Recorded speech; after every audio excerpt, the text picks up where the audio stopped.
Hey everyone, Warwick's here.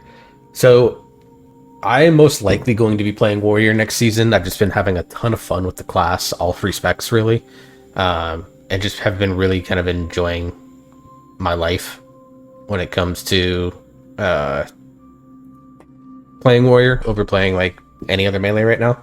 Because I want to get back to playing melee. Don't worry, we're still going to be heavy on monk content because I know a lot of you guys have followed me that watch my WoW videos follow me because I am a monk player, kind of a monk player. But I'm still keeping up with the class and things like that. I'll continue to have it prepped, probably as an alt, as a healer, most likely, just in case I have to heal, which I don't really want to anymore this expansion. But here we are. But today I wanted to talk about Prot Warrior. Now, Prot Warrior has been one of the more controversial specs, I think is the best way to call it, where they are doing something like removing spell block from the tree completely. Now, what does that mean for the spec overall? I think it's somewhat of a deal, but not like a game-breaking deal. A lot of warriors didn't really know when to use spell block all that well. I certainly don't, for sure, without having like a long list that someone compiles every single season of everything in the dungeons that can be spell blocked, everything in raid that can be spell blocked. Same thing with spell reflection. So it's kind of in an interesting position in that it's a spell that takes like incredible knowledge levels to use for not, I don't think, the hugest gain. Now, Blizzard did add a few different talents into it. I did a warrior video. I'll throw that up there probably. Kind of covering some of those talents and things like that. But I wanted to actually take a look at the tree. I did this for Brewmaster Monk. I'll be doing this for Prot Warrior as well. Now, the class tree hasn't really seen any changes. So, as you probably see just right here, I'm in a raid build currently. Obviously, I'm not talented into Shockwave, so this stuff doesn't, that's why that's red. That said, are we playing Colossus or Mountain Thane in raid? They made a change to Demolish where if you target goes out of range, it just stops channeling, which is not what we asked for. What we asked for is that if your target was out of range, you still be able to get the damage off instead of it doing nothing. And instead they're like, nope, you completely stop channeling and your ability goes on a 45-second cooldown. Really, really silly change. I wish they would adjust it some more. Hopefully maybe they do. Otherwise, arms warriors and prot warriors are going to be hurting a little bit in the event that there are CCs.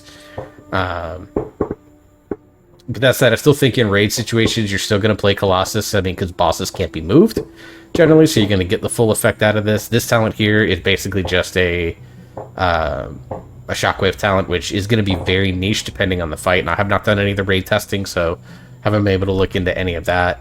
But the rest of the talent tree is going to still be the same. Your choices will probably be the same with No Stranger to Pain, Arterial Bleed, over one against many, although I've seen some people playing with this one. And then, of course, this talent doesn't matter at all. So, won't be there, whereas in Mythic Plus, I still think you can play Mountain Thane. Now, there are some Colossus builds that you can absolutely run that I think will be very good, and they could be very dungeon dependent. I think in a dungeon like Gambit, where there's a lot of big pulls, something like Mountain Thane is going to be really good. But in a dungeon, in Halls of Atonement is going to be another one that I think, because there's some big pulls in Halls of Atonement, if I remember right from my time in Shadowlands. But in something like Streets of Wonder, where there's not a ton of big pulls, something like Colossus you could probably get away with. For example, Dawnbreaker, I think, is a pretty decent Colossus dungeon. Prior to the Sacred Flame, I think Mountain Thane is a little bit better. Arakara, it depends on what you do after the first, like what you do leading into the first boss and what you do after the second. That one's going to be kind of a playstyle thing. I think if your pulls are slightly smaller, then Colossus will be better, but if they are bigger, then I think Mountain Thane is going to end up being a little bit better.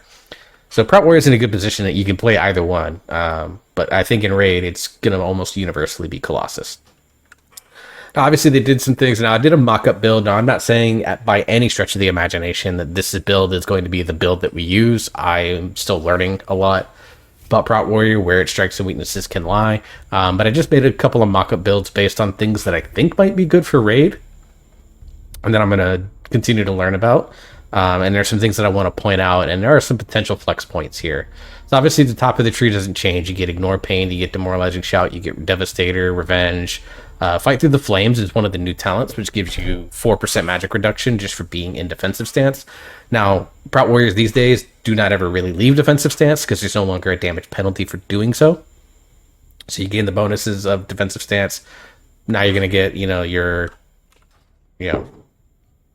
20% plus 4% magic damage on this. So that helps alleviate a little bit of the spell block stuff, but I don't think it does all of it. Now, armor specialization is another one that just flat increases your armor by 6%. I actually think that you could potentially swap this talent out for this one, depending on the dungeon. So, for example, in a dungeon like Gambit, I actually think you could probably grab armor specialization because a lot of the first 2/3 of that dungeon really are a lot of physical damage from both bosses, mobs, and general approach to trash. And then the last section is pretty heavy magic damage. So I think something like armor specialization you could grab on a dungeon dependent situation, or if there's not a lot of magic damage on a particular raid fight. Now, they haven't done that in a long time. Most fights nowadays are heavier on magic damage than on physical damage. So I think these two talents are very much swappable. And then of course you grab Brace for Impact because it's damage. In a raid build, I don't grab Disrupting Shout, although you do gain Challenging Shout baseline, which is good. That'll be good on a fight that's designed much like Styx, where there's a lot of ads that are coming out. You can Challenging Shout all the hyenas. You just have to be careful about not doing it with the boss at the wrong time. But I think Disrupting Shout is not going to be something we use in a raid build.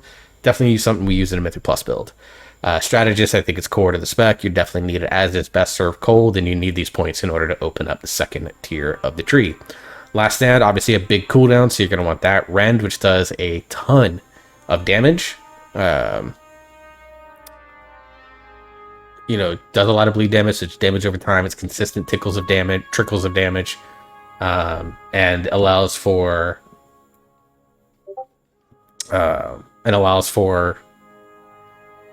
threat to be slowly generated, even if it's not great, or to be slowly generated on all targets. Blood Surge, I think, in Instigate's one that I think is interesting if you're rage starved, but ideally given the haste levels that we're at, and in certain builds, like in Mountain Thane, you get a ton of Shield Slam resets and Thunderclap resets. So something like Instigate doesn't really feel like it's going to do a lot more. And Blood Surge, I think, is good again, but it's not really, there's not really a rage economy issue with Prot Warrior once you start to gain a little bit of stats.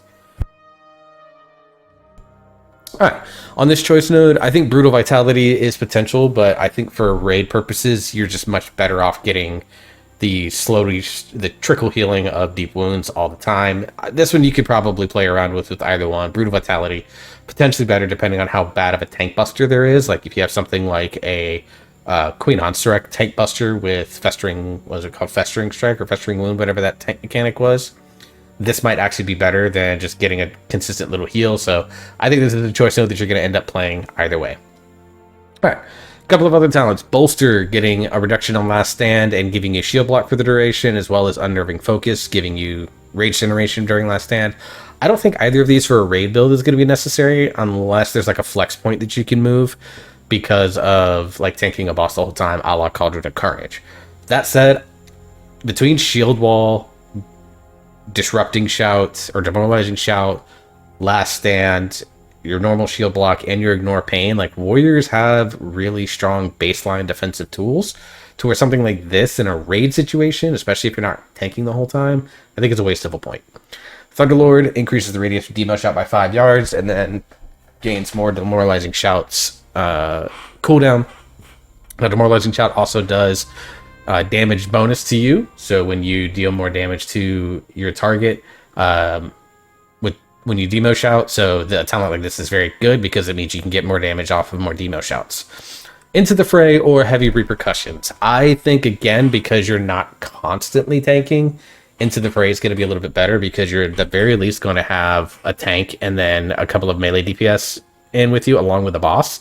So it's very easy to gain this free 8% haste, and you don't really need the shield block duration because if you manage it right, you always have a shield block charge up. So as long as you're managing your rage and managing your shield block charges, you'll be fine. Sudden Death, I think this is actually a flex point. I grab sudden death and raid builds because there's some other talents that do boost execute, so more of those that we can get off, the more DPS that we're going to grab. Bloodborne, I don't think is massive damage, although the math nerds will still be able to tell me more. I mean, Deep Wounds is always on the target, as is Rend, because of the way we set up our builds, so there could be a lot of value there. I'm grabbing sudden death just because I think that getting execute damage and getting that burst damage is going to be quite good, but I do think this is a complete flex point. You can go grab something like Hunker Down if you want to, or Spellbreaker, or Blood Surge if it turns out to be really, really good, or grab Armor Specialization if you really want to. Like, there's some talents here that you can grab in place of it. Punish is, I think, core to the spec. You have to grab this, especially to path down the tree.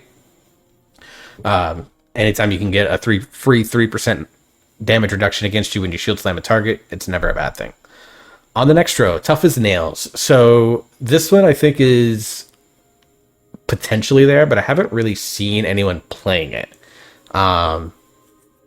Dealing damage back when you block. Now, you block a lot of attacks as Prot Warrior, so there is potential value here, but I just don't know if the damage is enough on this. And where it's at in the tree, it's very far out of the way. It's on this outside side of the tree, and there are just other talents that I think you gain more value out of. Like, if you need, more damage, you grab something like Blood Surge so you can revenge more often, or you grab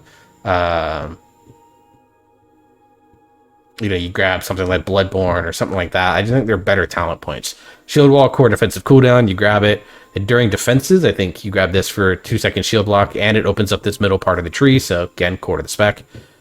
Defensive stance, reducing all damage taken by an additional 4%. I go ahead and grab this because it's 1 point for 4% DR. Like, that's a really good investment, and again, opens up the ability to go down and grab anger management. And then I grabbed red right hand, execute damage increased by 15% in combination with Massacre and another talent tree that you can see has the execute symbol further down. I think there's some potential here for even Prot Warrior to bring some nice strong execute damage, especially as a way to dump rage when you're not actively tanking, in a way to get away from using it on things like revenge, which do fine damage. But I think this is going to be even better damage in that, the last 20%, last 30%, and that's basically what this does, allows you to go 35%. I think, generally speaking, that's the most important part of the fight. So, all right, Impenetrable Wall, or this new talent here, which is name's not implemented yet, but basically it's either gain an additional shield wall cooldown and get a minute off of shield wall, which is a baseline 3 minutes, so it'd be a 2-minute cooldown with 2 charges, or you just gain like this CDR where you shield slam a bunch. I think you could pick either one of these and be fine. If you're in a situation where you need a second shield wall charge, though, in a raid situation, I'm a little bit worried about what that looks like. So just being able to have it up every time, or have it on a reduced cooldown every time you have to taunt swap, I think this is probably better, but there's a real chance this is the one you take. Again, this is a defensive choice, though, that I think it just kind of depends on situation and what someone way smarter than me figures out. Focus Vigor, increase strength. Anytime you can increase your primary stat, great. Shield specialization, free block chance, free block value.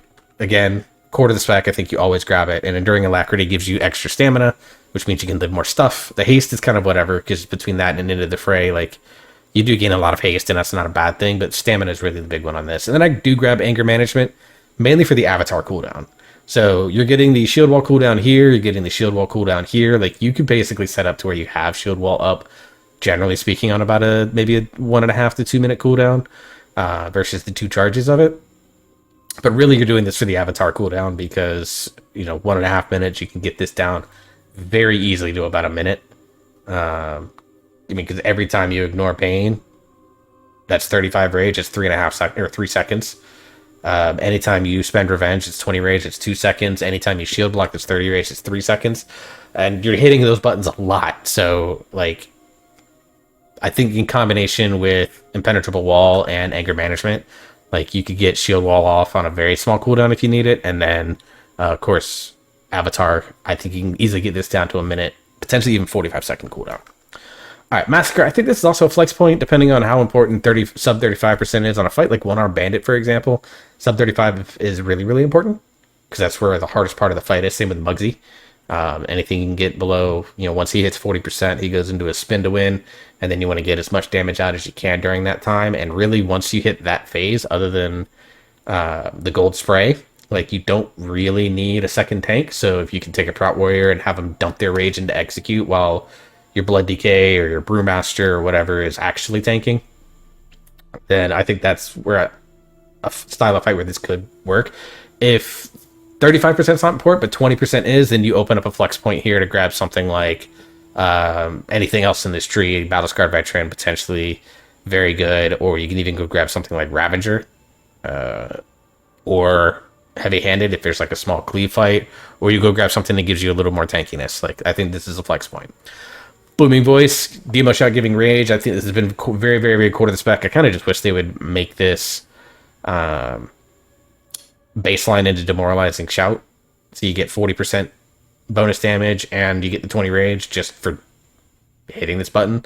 So I'd like to see this baked into Demo Shot, and that frees up a point. Maybe you move this over here, or you grab something like Anger Management over here and then move this over here, and you just kind of clean up the tree a little bit. Indomitable, I think this is core to the tree. It's your number, a lot of cases it's the number one way that you heal, getting that maximum health, and then getting that 1% heal every 20 rage you spend. Again, every time you ignore pain, that's 20 rage. Every time you revenge, it's 20 rage. Every time you shield slam, that's 30 rage.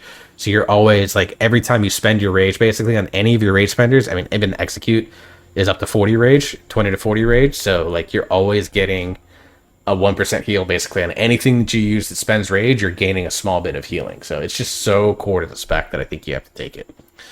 Violent Outburst just allows you to get the free ignore pain, so that means that you can spend that rage on something else if you need to. And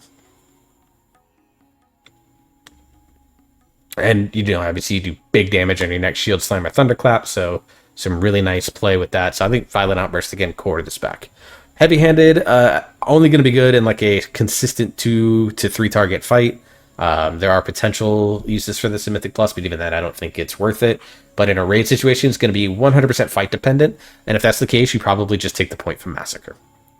And then as capstones, I think the only one we grab in a raid build is Shield Charge, because it's just very, very good. You deal good damage, you gain Shield Charge, you gain shield, or rather, gain Shield Block, it charges you to your opponent, so it's mobility, generates 20 rage, allowing you to immediately spend it on, and you get the free revenge on it as well, so you gain like all of that immediately. It's just like Shield Charge is to me, it should be the middle capstone. It is so core to the identity spec. Battle-Scarred Veteran, I think, will be good for prog. Again, you could pull the point out of Massacre if you need it, as you're trying to learn fights, but I think once you kind of get the flow of a fight as a tank and what your damage patterns are, it's just not necessary. And then Ravager or Whirling Blade, I think there's potential niche value in it. If there's a fight like Primal Council where there's like 3 or 4 targets up at a time, then again, I think there's value in that. But otherwise, I think you could just completely skip it. So that's the raid build that I've got. Again, there's some points that I think can definitely be moved around. Massacre can probably be moved around.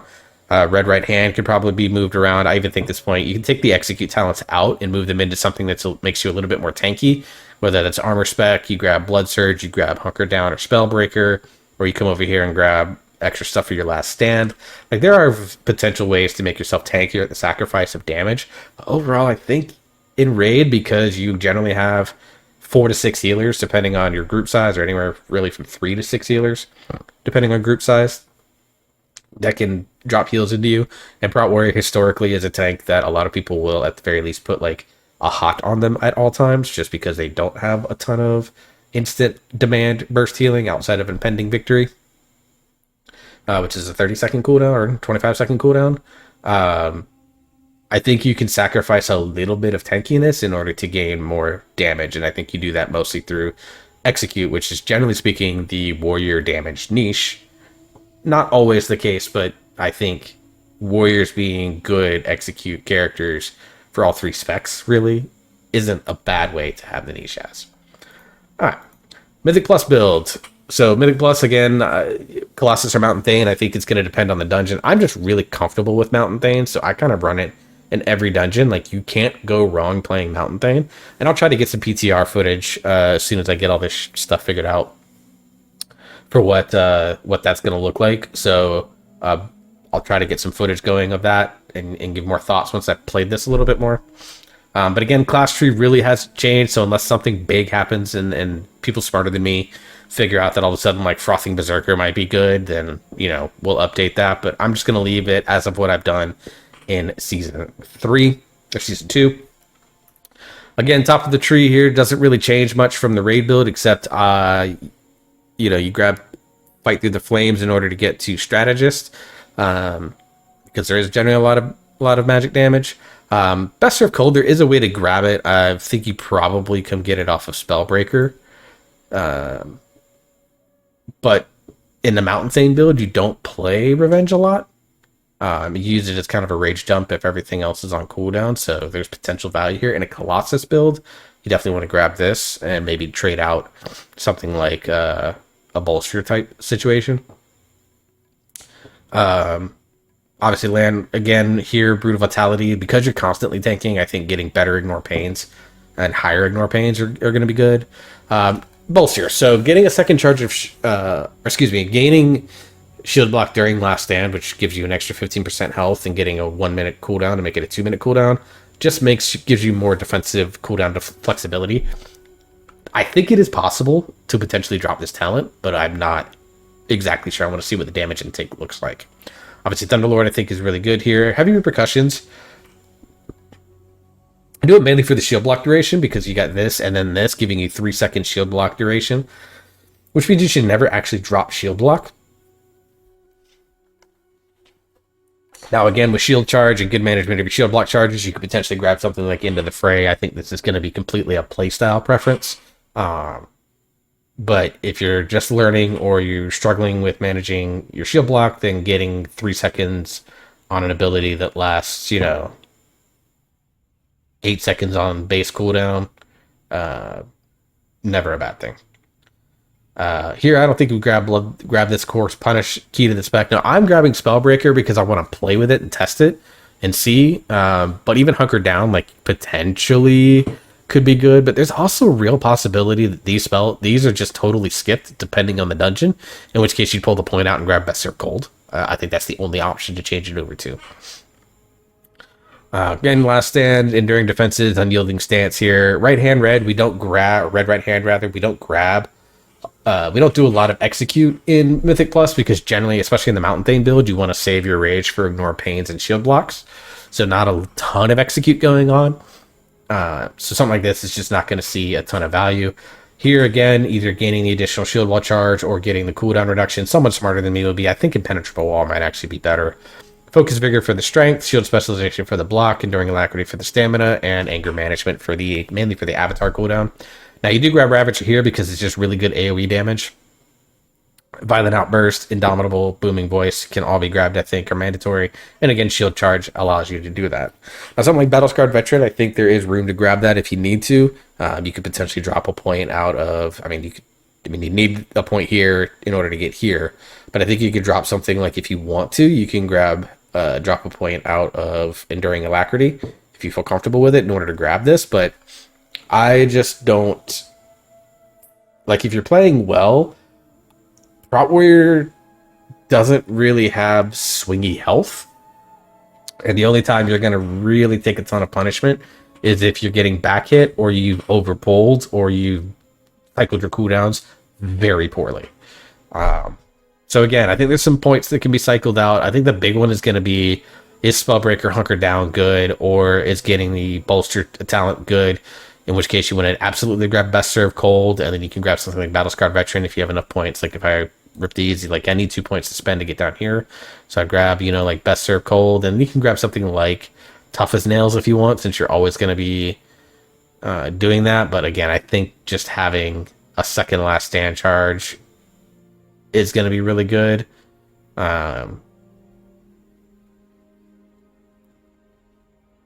Or something like this where you don't take Bolster, but you grab Best Serve Cold and then Spellbreaker Hunker Down. Hunker Down, I think, is probably, generally speaking, going to be better, but I want to test this. So, overall, those are kind of like some theorized builds that I'm looking at as someone that is experienced enough with Prot Warrior to know how to play it, but is new to kind of being able to break down what is actually good about a spec and what is not good about a talent point choice. So if I'm missing anything, please absolutely educate me below. I'm asking for that. I want to learn more about this spec. It is one I'll be tanking a lot of keys, I imagine, next season, because I love tanking keys. It's my favorite thing to do in this game, and I love playing Prot Warrior right now. It's actually quite a bit of fun. So we're going to hunker down and learn this, and if there's anything that I'm not thinking about or that I lack perspective on, I want to know. So until the next video, I hope you all stay safe. Hope you enjoy yourself. You're having fun. You keep on gaming. We'll see you next time.